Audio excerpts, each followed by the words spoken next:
So my question is, as a redeemed progressive, what is the key to empowering men in the Me Too age while maintaining healthy boundaries and strong behavioural expectations? We've had relatively reliable birth control since 1960. Okay.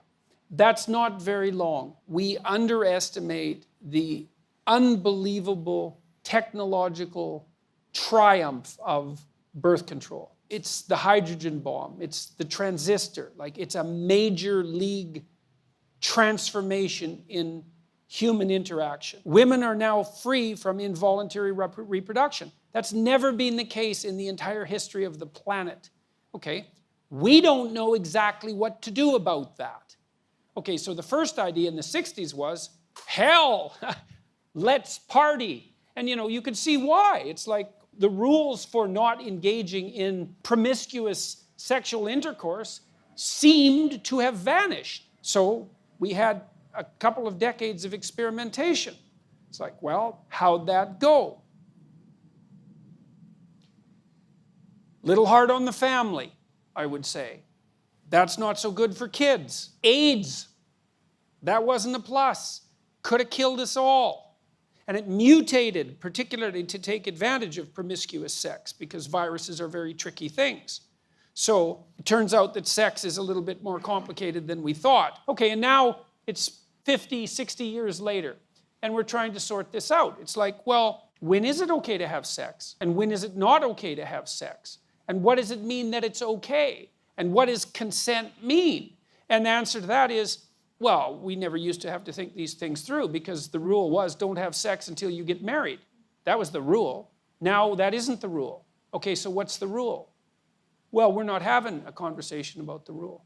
We're waiting till someone does something that seems like it might be untoward and then mobbing them and trying to extract the rule out that way. And it's not a very effective way of doing it. And you also have this strange thing, especially on the radical left, which is unbelievably paradoxical, where absolutely every form of sexual expression imaginable is 100% permissible because sex is fine, but it's so dangerous that while you're dancing with someone at a Princeton mixer, you have to ask them 2 or 3 times if it's okay for you to continue. It's like, well, both of those things can't be true. The idea that we can extract sex out from emotional intimacy and psychological intimacy, maybe even from long-term relationship, I don't believe it's a tenable idea. I don't think we can do it. And a lot of what we're seeing is the backlash against that. It's like, well, I feel used. Because one of the things that's happening is the idea that, well, if you have intercourse with someone and then you regret it the next day, that's evidence that it wasn't consensual.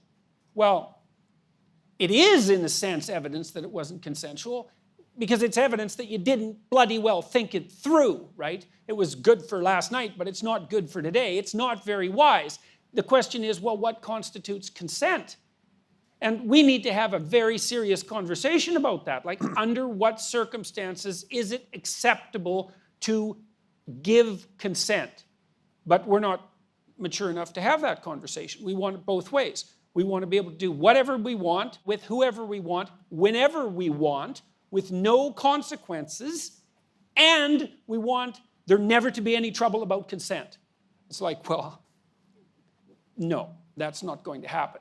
I don't think that sex works very well outside of committed relationships.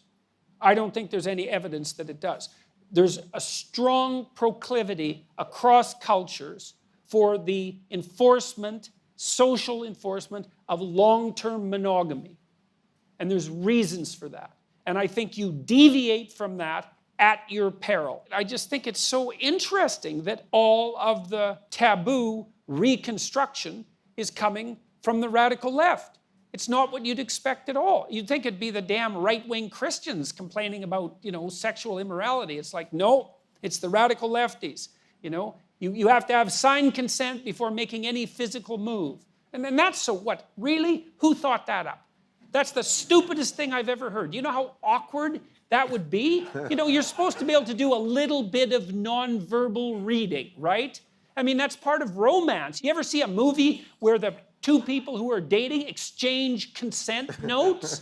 Like, that doesn't happen. So it's an unrealistic solution. But I think the real solution is that despite the fact that we have reliable birth control, we're going to have to relearn what the acceptable rules of propriety are with regards to sexual relationships. One of the things I often tell my young clients is, don't do anything physically with anyone that you wouldn't talk to them about. Because if you're too damn embarrassed to talk about it, well, maybe it's a little premature in the relationship to actually do it. And then there's harm in it. You know, there's emotional harm in it on both parties. There's the cheapening of both parties. Between 20 and 30, there's a lot of things to get straight, and long-term mate is usually one of them. And most of the time, people should be more careful with their sexual behavior when they're young, especially when they're drunk, than they are. The rise of internet porn and birth control have made it more difficult than ever for men to gain control over their sexual desire, but it's not impossible. You can do it, and if you want to learn how, follow Reclaim for more.